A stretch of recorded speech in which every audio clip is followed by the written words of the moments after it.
My name is Artem. I am a neuroengineer. I worked at a company called Sphere of Consciousness. We built machines that could read memories. Not just brain activity, no. We learned how to extract images, sounds, and smells. You would lie down in a capsule, and 15 minutes later, the computer would have an exact digital copy of your past. Sound like sci-fi? Yes. But it worked. The first tests were conducted on volunteers. People came in and shared memories of their childhood, their first love, their fears. We recorded, analyzed, rejoiced. And then this incident happened. His name was Dimitro. He was 42. He worked as a truck driver. He came to us because he wanted to get rid of bad dreams. We explained. We don't treat, we only read. But he insisted. Maybe if you take a look, you'll understand why I can't sleep, he said back then. I agreed. The session lasted the standard 15 minutes. He lay in the capsule with his eyes closed. The machine worked flawlessly. The vitals were perfect. And then the monitor showed something it couldn't possibly show. An image appeared on the screen. I saw a room, old, with wooden walls darkened by time. There was a bed in the corner. A woman lay on the bed. She wasn't moving. A man was leaning over her. His face was in the shadows. I thought. This is Dimitro's memory. A childhood trauma, perhaps. But then the image changed. I saw myself. I was sitting at my desk. In this very laboratory. Only everything was upside down. Papers were floating in the air. My chair was resting on its backrest. And I was looking straight into the camera. And smiling. This is not my memory, I whispered. The machine let out a sound, a low, humming noise, as if something broke deep inside. Dimitro twitched in the capsule. His eyes snapped open. He looked at me. And said quietly, but very clearly. She sees you, Artem. Who? I asked. The one inside. I turned off the machine. I said there was a technical error. Dimitro left. And I stayed behind to watch the recording. I didn't sleep that night. I watched the file over and over again. There, in Dimitro's memory, it wasn't his room. Not his bed. And not his woman. It was me. In a world where everything was upside down. And I was smiling. But I never smile like that. In the morning, I decided to check the equipment. I ran the self-diagnostics. The program showed. All systems are functioning normally. No glitches. No errors. So I climbed into the capsule myself. It was foolish, of course. An engineer shouldn't test on himself. But I had to know. I lay down. Closed my eyes. The machine hissed. I felt a slight tingling in my temples. The scanners were reading neural pathways. I thought about the sea. About a vacation. About something pleasant. An image appeared on the monitor. I saw a hallway. Long, white, windowless. At the end, there was a door. It was slightly ajar. Light was spilling out from it. I walked toward the door. I went in. It was the same room from Dimitro's memory. Wooden walls. The bed. The woman. Now I could see her face. It was calm. Almost serene. But her eyes were open. They were looking right at me. And she said, "You finally came." I woke up. I didn't sleep for another 2 days. I checked all the recordings. Looked through the archives. I found Dimitro's file. It contained not only memories but something strange. Some kind of background signal. A low-frequency hum that shouldn't be in the recording. I ran it through the analyzer. The program output. Unknown structure. Probability of anthropogenic origin, 0. Meaning, it couldn't have been created by a human. I decided to find Dimitro. I called him. No one answered. I drove to the address he left. The apartment was empty. Neighbors said he moved out a week ago. No one knew where. I returned to the lab at night. I didn't turn on the lights. I sat at the computer.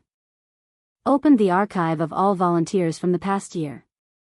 In 15% of the cases, the same woman appeared in people's memories. She sat in the corner of the room. Or stood behind their backs. Or looked out from a mirror. None of them mentioned her during the debriefing. She only appeared in the digital recording. I examined the face. It was the same for everyone. The same features. The same calm expression. The same eyes. And then I realized. This is not a memory. This is a guest. She enters other people's memories. Lives in them. And, it seems, she knows how to get out. A notification blinked on the monitor. New file ready for download. I opened it. It was a recording from the security camera. Today. At 11:14 p.m. I was sitting at the desk. In the lab. Alone. But in the recording, I wasn't sleeping. I was looking straight into the camera. And smiling. With that exact same smile. I didn't remember doing this. I rewound the video. At 11 p.m., I walked into the lab. Sat down. Turned off the light. And just sat in the dark. For 14 minutes. And then I raised my head. And smiled. I remember none of this. I decided it was a technical glitch. But deep down, I already knew. It wasn't a glitch. I went to sleep right on the floor of the lab. I didn't want to go home. It was quiet there. But in the silence, I could hear a hum. That same low-frequency hum from the recording. It was coming from the capsule. I woke up at 3 a.m. The lights were on in the lab. I hadn't turned them on. The capsule was open. The lid was raised. Inside, it was empty. But the monitor displayed a message. Access granted. I walked over. The screen showed an image. The hallway. The door. She was standing on the threshold. And she said, "Come in, Artem. I will show you everything." I wanted to turn off the monitor. But my hand wouldn't obey. I stared at the screen. And felt something pulling me inside. Not physically. Mentally. As if my consciousness was already there, and my body was just waiting for permission to fall. I sat on the chair. Closed my eyes. And let it happen. I was back in the hallway. Now it was different. Dark. The walls were covered in cracks. The floor was wet. Water was dripping from somewhere. I walked forward. The door was wide open. The room had changed. It was no longer a bedroom. It was an operating room. White walls. Surgical lights. A table in the middle. The woman was lying on the table. She was strapped down with belts. People in white coats stood nearby. They were doing something to her head. I stepped closer. They paid no attention to me. I saw her face. It was calm. But her eyes were crying. "They took my voice," she said. "They took my memory. They left only my eyes, so I could watch." I stepped back. The light shifted. I was back in the hallway. But now it was endless. Doors vanished into the distance. I heard footsteps. Many footsteps. They were getting closer. Do you want to know who I am? I heard her voice. Yes, I replied.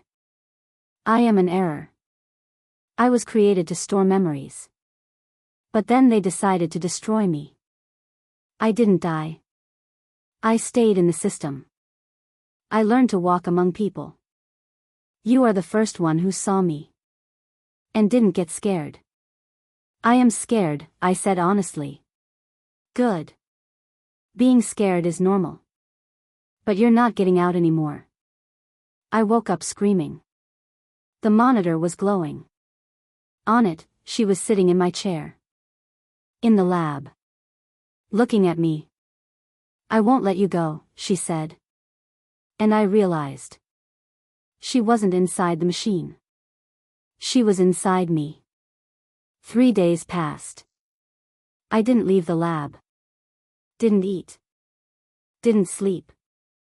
I just sat and watched her. She appeared on the screen. In the mirror. In the reflections of the windows. She talked to me. At first, I tried not to answer. Then I started. What do you want? I asked. For you to let me out. How? Destroy all the records. Delete me from the memory.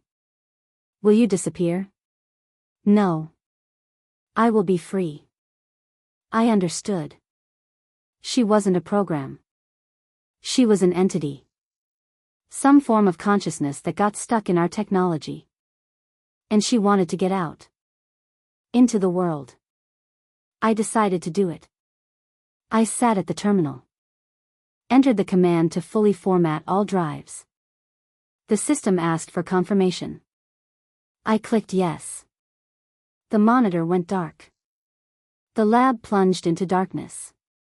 Silence. And then I heard her voice. Not from the speakers. Nearby. Right behind my back. Thank you, Artem.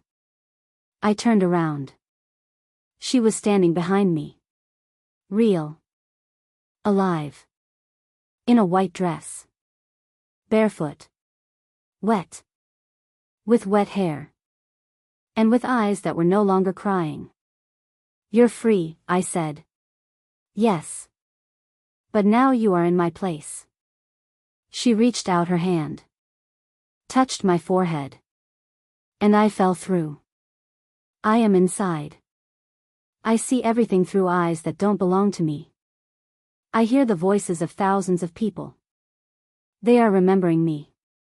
Hundreds of memories where I stand in the corner of a room, look out from a mirror, sit on a bed. I am her. And she is me. We traded places. My body is lying on the lab floor. I see it from above. I try to scream, but I have no mouth. I try to move, but I have no arms. I am a memory. I am a record. I am a glitch. And she walks out onto the street. Breathes in the fresh air. Smiles. For the first time in a long while. And I know. She will never return. The machine that remembered fear has received a new body. Mine. The end.